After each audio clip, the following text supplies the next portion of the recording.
Ito, may bagong pitasin tayo rito. Tingnan natin kung ilan. Ay, pwede na siguro itong isa din. Ito, dilaw na yun. Oo. Okay, pitasin na natin. Ay, nakaisa na tayo rito. Kung ito'y maliba lang yung isa, pero ano na, ay ano pa. Maniba lang na, pero pwede na. Masasayang na naman pag hindi kinuha. Dalawa ang nakuha natin dito sa isang puno na ito. Dito sa isang puno ko na medyo mahaba. Itong kambal ang nahinog.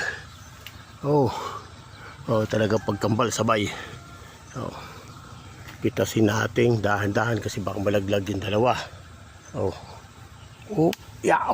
Magkambal nga. Magkadikit. Di ba?